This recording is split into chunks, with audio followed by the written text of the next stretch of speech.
Stas23 here, and today we have the Qvist Bladeworks Invert. It's basically an inverted variant PE, as you can see. Just means it's basically flipped over, and there you go.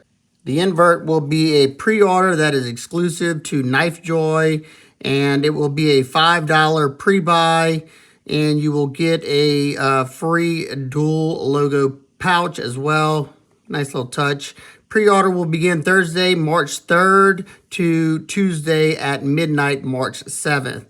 The non-pre-orders will drop in June or July, basically when they arrive, after they fill all the pre-orders, and there will also be some available on the Qvist site. Now let's get some quick specs out of the way. You have a total length of 7 inches with a 3-inch blade and a 3.7-inch grip area.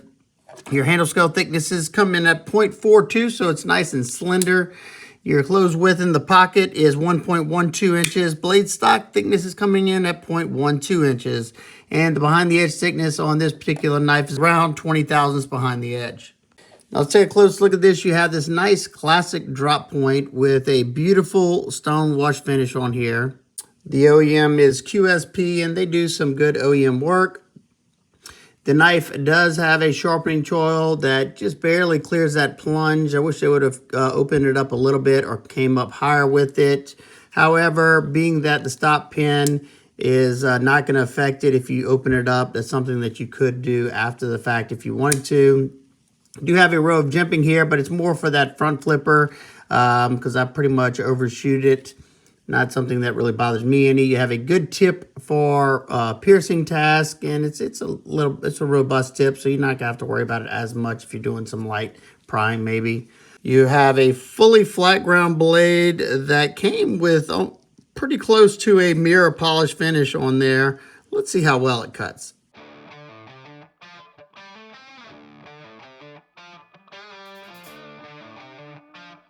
This knife came so stupid sharp from factory. It was unbelievable. Almost a complete mirror polish to it. Had tons of bite, and that full flat grind was slicing like nobody's business. Definitely was kind of shocked. You don't get too many knives in that are that sharp. Definitely can't wait to see how it performs in the rest of the test, but this is a good indicator. I think it's going to be great.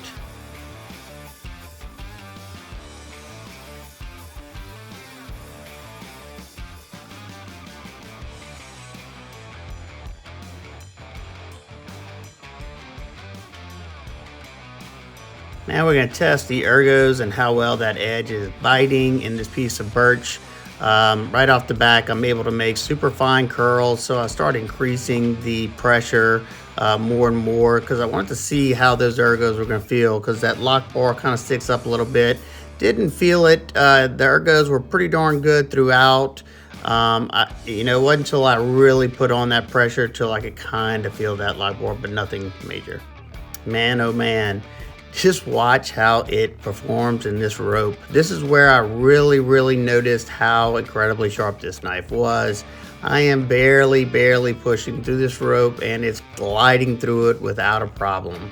That front portion is extremely sharp. It was comfortable in the pinch grip, and that beautiful drop point blade has the perfect amount of belly to do these cuts without any issues whatsoever.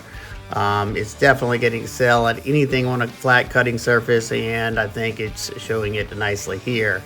This knife performed better than 5 other knives that I was testing that day, and by a long shot too. So good edge from factory is always something welcome to see. We end up making 50 cuts through the rope, and I definitely could have done more. It's just where I ran out of rope, and we have another test to do after this one. So excellent job.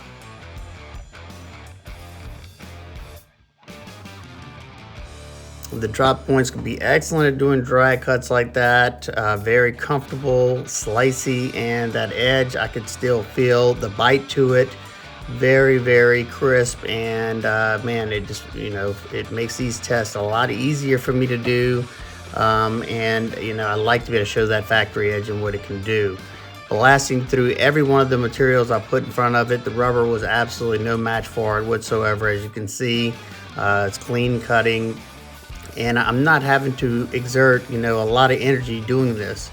Yeah, look at that. Look how fast it's going through that corner cardboard, which can slow some knives down that have, like, you know, thick behind the edge thicknesses, or they're just not sharp.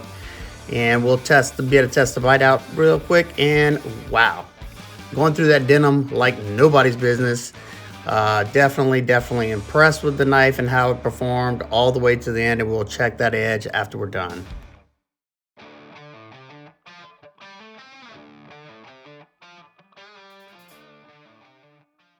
Now let's take a look at that edge. It still felt great. Yeah, this thing is still wicked sharp. Great job. Now let's take a look at the action. You have the front flipper and the blade hole. So good reverse flick action. You can thumb flick it if you want. That front flipper works great. And being that it's a liner lock, you can do the reach around if you'd like. The jimping works fine. I wish it would have been the fine cut jimping, but it does grip the finger nicely and I have no issues, so it's not really a problem. The knife is riding on ceramic bearings with a ceramic detent ball, and it's easy to actuate left or right-handed. Now let's take a look at the handle area. You have the new squared pivot. That's something that Qvist is going to start doing on all of his models. It's a Torx T8 on the pivot and the body screws. The clip screws are Torx T6. I wish they would have all been Torx T8, but I'm okay with just the clip being that. Now, as you can see, there is a plate for a left side carry as well. It's a deep carry pocket clip, tip up, left or right hand. Like I said, let's check it out in the pocket. You have enough ramp to, you know, clear most jeans nicely, and it completely disappears in the pocket, holds it nicely as well. The scales on this one are green micarta that have a good bit of grip because they left the texture of that canvas. Nicely done. Your body screws are countersunk along with that pivot screw that's nice and flush with the scales. You have a nice chamfer going all the way around, and it's nice and soft. There's no hard edges at all. They did a good job with making this nice and comfortable. And I had no real issues during the testing.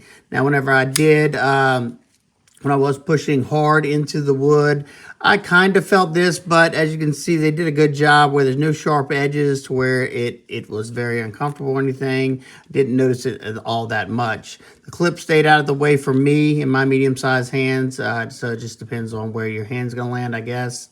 Let's take a look at the inside. You have two hourglass standoffs in the back. You have some internal milling on the show side of the scale only. Inset stainless steel liners. So this thing's nice and lightweight. Let's check it out on the scale. First off, in grams, wow, 79.2 grams or 2.79 ounces. So outstanding EDC weight.